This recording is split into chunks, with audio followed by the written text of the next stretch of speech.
Every real estate agent's journey is like another season in another sport. Those top level pro all-star athletes absolutely train to be the absolute best. And it just doesn't happen that those that put in the most work become the MVPs. Are you ready to become an MVP in the real estate industry? Stay tuned. We're going to dive into an entire strategy of modern lead generation, taking you to the next level.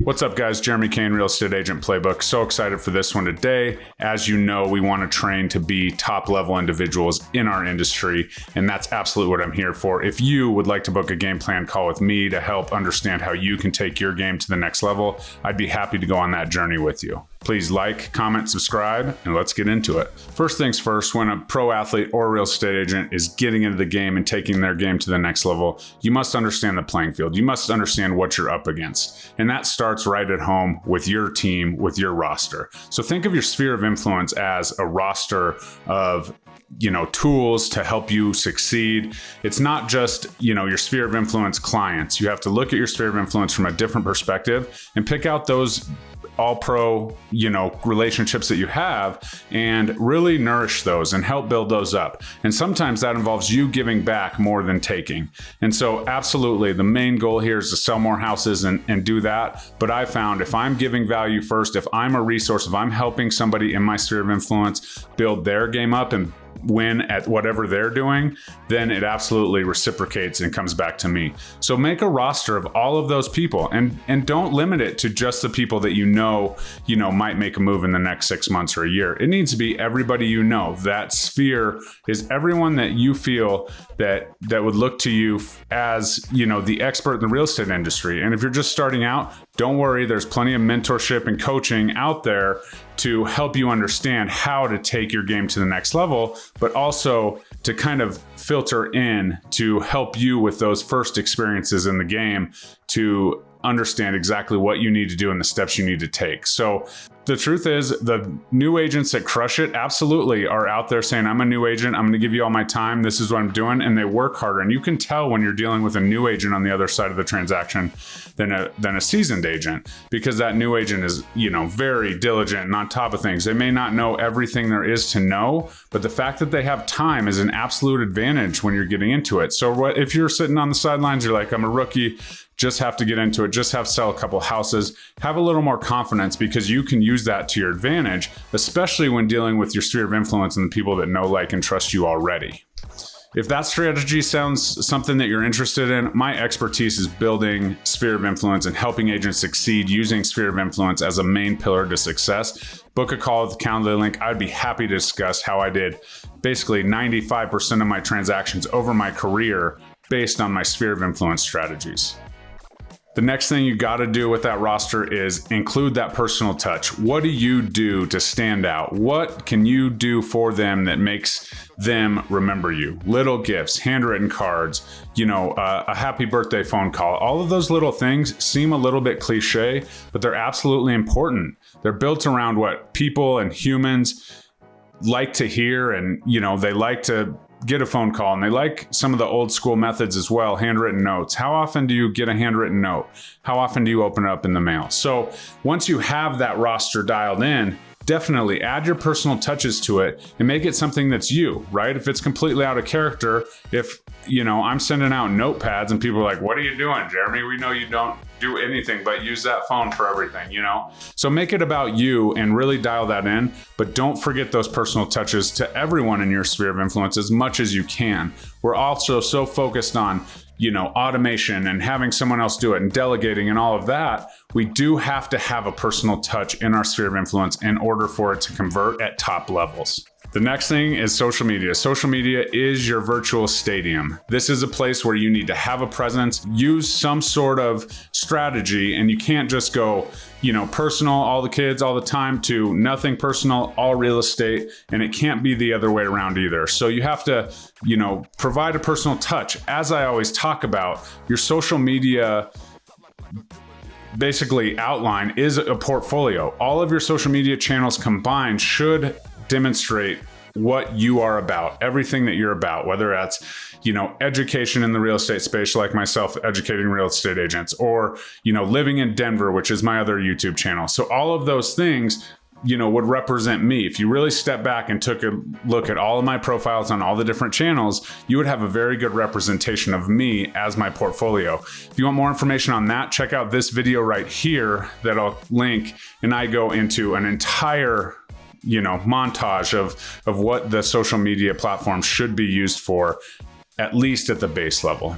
So not only post, right? A lot of times when we're on the social media channels, we talk about, what are you posting? What are you doing? You got to engage. I've built my entire business through, social media chats and DMs and posting and, talking about my family and talking about little life events that I'm going through. And what I do when I post those things, people often call me and be like, hey, I'm going through the same thing. How did you use real estate to, better your financial situation or whatever in that moment in your life? And so if you can really dive into that, and if you're having trouble with that avatar, think of something that you wish you would have had 3 years ago, right? So it should be an entire educational platform of what you wish you had 3 years ago, and that will go a long way. And then you will start to see those common avatars kind of flood into your socials, to your DMs, and that's exactly what you want. But think of it as your stadium. This is your platform in order to perform, and that's absolutely a different way to think about it besides, oh, I need to post market stats, oh, I need to do this video, oh, I need to do this carousel post or whatever that is. It needs to be business. It needs to be your personality. People struggle a ton, especially real estate agents, putting their personality out there in the business platform, because there was a huge thing once this all kind of came about. How much should I be posting personal? Should I just be posting business page versus creator page versus all the different things? And so just think of it as your stadium. And the cool part is you're the architect. So you get to build it however you want, but all of your sphere of influence and everybody in that roster gets a seat, and they're constantly seeing you make the plays, seeing you do what you do, seeing you advance, seeing you become the MVP. And as they do that, they want to be a part of it too, because back when we were building the roster, we talked a ton about serving them and giving them the value that they're looking for. And as you know, the louder the crowd in the stadium, the better the team on the field usually performs. Sometimes it doesn't work out that way, but typically that's the thing. You have the home field advantage in your stadium of social media. So make sure you're doing that. If you have a strategy that's worked for you in the past, comment below. I would love to hear what you are doing on social to take advantage of it your way and build your stadium so you are the winner on the scoreboard. Next thing is teamwork makes the dream work, right? If you're out there and you're, being a solo agent and absolutely crushing it, great. But as you start to move through the business, you'll start to get calls from other agents, and sometimes it's, hey, how are you doing it to crush it? But a lot of times the most powerful relationships are those of your equals. If you're moving up in the stratosphere, if you're moving up in the standings of the real estate industry, you're going to start to have conversations and be in rooms with top producers and people that are either similar to you or maybe in first place when you're in second place. So understand that those collaborations are absolutely powerful. If you're an agent that's like, oh, I'm a real estate agent, those people are my competition, I don't want to do anything, you're missing the boat, because you can collaborate with them. Real estate industry and agents, it's a really small knit community, right? It's a small world. The connections you make, hell, I have a good agent friend at this point that was a tenant reference of mine, and my wife called and she said, oh yeah, I'm a realtor too, and she gave the tenant a good reference, and then my wife connected us. Turns out we're very similar in production. We try to get together once a quarter for lunch and talk about strategies and talk about what's working and how's the market and all the things, because you can look at stats all day, you can look at the economic outlook all day, but if you're not talking to those agents that are in and out of homes, in and out of contracts, know exactly what's going on, you're missing a little piece of the market that's very important. And so collaboration is something that I've always been accustomed to. I love hanging out with other agents, talking to them, seeing what they're doing, mostly because I'm competitive, but also because I love giving back to that community. And at the end of the day, closings happen every day, so we can all win. And last time I checked, there's 2 closings every time one house closes, as a buyer's agent and a seller's agent. So that's definitely something to keep in mind. that collaboration could come back at some point when there's an agent on the other side that's making a decision between 2 or 3 really close offers. Oh, I've worked with Jeremy before. He's absolutely great. He's fair. He takes care of his clients. He does his job. I don't have to, be making sure he's staying on task. And so all those things and those relationships I built over time do come back and help my clients even in certain instances.